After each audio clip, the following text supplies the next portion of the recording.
Na liturgia da palavra, a gente já vai começar com a primeira leitura. Então a gente tem a primeira leitura, sempre tem. Às vezes a gente vai ter a segunda leitura ou não, dependendo se é no domingo ou dia festivo, tá? A segunda leitura é só em domingos ou dias de festa. Após a primeira leitura, é interessante que a gente faz um momento de silêncio para a gente poder absorver aquilo que foi lido. Né? Então faz um momento de silêncio. Normalmente é o prazo da gente ali fazer uma venha ali no, quem for ler, né, o salmo, for cantar o salmo, vai ali fazer uma venha até chegar no ambão, tá? E aí a gente vai fazer o salmo responsorial. Depois da primeira leitura, salmo responsorial. O salmo deve ser cantado, pelo menos o refrão, certo? É muito indicado que seja cantado.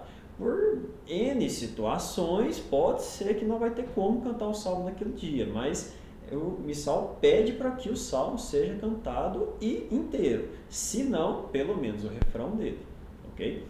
O salmo, a gente vai ter que tomar cuidado a partir de agora, porque assim, existem muitas melodias de salmos que a gente acha na internet. Porém, o correto que a gente deve fazer do salmo é colocar harmonia e melodia no refrão, tá? E toma cuidado com essa harmonia, com essa melodia também, certo? E as partes que são as estrofes, que a gente fala que são as estrofes do salmo, a gente fazer elas cantiladas, que é aquele falado cantado, tá? Muitos padres fazem aí na hora do evangelho e da mesma forma. Então você vai fazer a parte da estrofe cantilada, ok? De novo, gente, eu não estou aqui para falar se é proibido, se não é, se pode fazer de outra forma, eu estou aqui para falar como que o missal está falando para a gente fazer, certo? Então faça dessa forma. Cante o refrão do salmo e a parte cantilada você faz com as estrofes do salmo.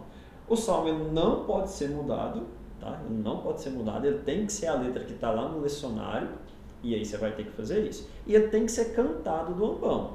De novo, por N motivos, talvez você não vai poder ir até o ambão, você pode cantar da onde o Ministério de Música fica mesmo, e tudo em concordância aí com o seu pároco, tá? Eu vou ler só uma parte do que fala aqui no missal do que eu já falei, só para vocês verem o que o missal está falando, certo? Ó, o salmo responsorial de preferência será cantado, como eu disse, ao mesmo no que se refere ao refrão do povo.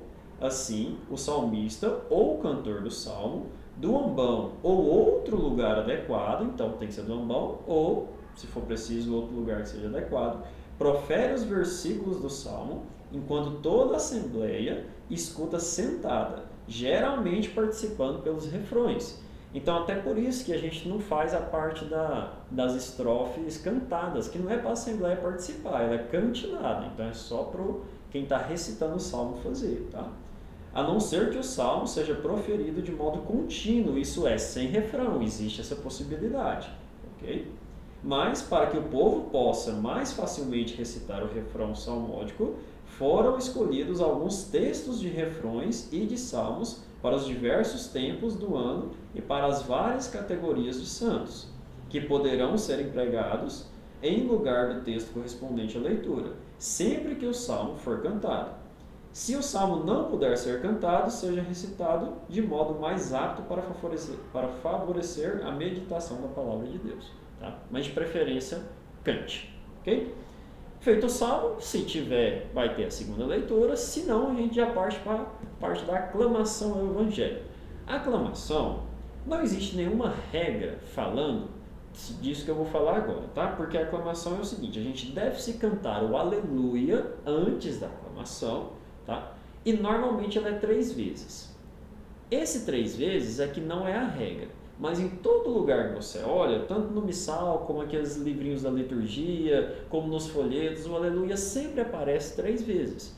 Não tem ninguém falando que obrigatoriamente tem que ser 3 vezes, mas subtende-se que sim, por causa do que aparece aqui no missal, tá? Então procure cantar o aleluia 3 vezes, e aí quando você cantar o aleluia, e aí você vai fazer a outra parte da antífona que também está lá no gradual não, desculpa, que está lá no lecionário, tá? Falando que é o antes do Evangelho. Isso aí você encontra também no site da liturgia diária, se você digitar lá no Google liturgia diária, você vai achar isso facilmente. Posso deixar o site na descrição aqui do vídeo para vocês também, tá?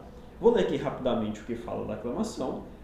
Após a leitura que antecede imediatamente o Evangelho, canta-se o Aleluia. deixa eu fazer uma pausa aqui. Gente, é para cantar o aleluia, porque eu não falei, né? Falei que é para cantar, mas não inventa outra coisa. Não existe outra coisa para cantar. É o aleluia que tem que ser cantado. Aleluia, aleluia, aleluia. Não é eu vim para escutar a palavra de Deus, como são belos os pés dos mensageiros. Não é isso que é para cantar. É para cantar o aleluia, o que o missal fala para gente. Então, vamos lá. Aqui, ele fala assim, cante-se o aleluia ou outro canto estabelecido pelas rúbricas conforme exigir o tempo litúrgico. Por que está falando isso? Então quer dizer que eu posso cantar aquilo que você acabou de falar que não pode? Não. É porque no tempo da quaresma não tem aleluia. Então se não tem, aí você vai cantar uma outra coisa. Só que no tempo da quaresma tem tudo discriminado lá na liturgia diária o que é que você deve cantar, tá? Tá tudo certinho lá para você. Vamos continuar. Tal aclamação constitui um rito ou ação por si mesma, pelo qual a Assembleia dos Fiéis acolhe o Senhor que vai lhe falar no Evangelho, saúda-o e professa a sua fé pelo canto. É cantado por todos de pé, primeiramente pelo grupo de cantores ou pelo cantor, sendo repetido, se for o caso, e o versículo, porém, é cantado pelos grupos de cantores ou cantor. Então, aquele versículo que eu falei que tem, né, após o aleluia, é cantado somente pelo cantor. E ele também é cantilado, tá? Porque é só o cantor que faz, então você vai fazê-lo de forma cantilada. Da mesma forma que a gente fez o salmo. Cantilou ele e depois volta no aleluia, se for preciso. Tá? Feito então isso, o padre vai cantar o evangelho, ou vai ler o evangelho, vai fazer a sua homilia. Tá? Após a homilia, se for domingo ou festa, temos o credo, que é o creio, pode ser cantado também, depende aí da sua paróquia ou do dia da missa em questão. Tá? Após o creio, a gente tem as preces da Assembleia e aqui a gente já vai encerrar a liturgia da palavra e agora a próxima coisa que a gente vai fazer, liturgia eucarística.